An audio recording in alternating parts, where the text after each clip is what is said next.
We think that migration studies at UCL is unique because of its interdisciplinarity. It's unique to have the involvement of UCL's Department of Health, the lawyers, the anthropologists, the area studies expertise, the European Institute, the Latin American Studies Institute, the wealth of expertise on Africa within the Geography Department. Bringing all of that together, we think that that creates a truly exceptional programme. UCL has a huge advantage, I think, in that it is just so multidisciplinary. It has got so many departments who deal with various aspects that are relevant to global migration today. From lawyers, political scientists, political theorists, historians, etc. It's just a fascinating field, and UCL can really represent that. There's events going on all the time related to migration, like lots of different charities, lots of different community organisations. So I think it really is a great place to study migration in particular. They're really passionate about working with migrants. They set up a branch in UCL of the student advocacy outfit called STAR, Student Action for Refugees. And they've organised a huge interdisciplinary conference which has attracted other PhD students, other scholars of migration from across Europe and Scandinavia. At UCL we're really fortunate that students are very often empowered to undertake ideas and projects and even conferences on their own. And I was fortunate enough to organise a conference myself last year, and that experience gave me the chance to help other students this year. I feel as an academic that I learn a lot from them. Students always have a fresh perspective, they think outside the box, and therefore it's refreshing for someone who specialises in this field to have another take on the subject matter.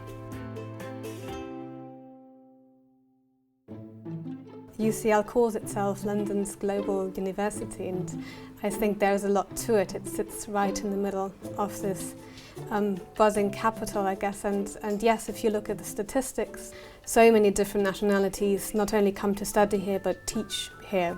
London's so diverse, there's so many different people here, so you can basically go out there and meet migrants from all over the world. The work that we did on transnational fashion was thinking about what are the connections between Britain and the subcontinent in terms of different kinds of cultural industries. And in terms of fashion, we were interested in talking to a whole range of different companies that were involved in different ways in selling fashion in the UK that was somehow marked as coming from elsewhere. The reason for that was really to think about what we call transnationalism, to think about the ways in which people live lives across national borders.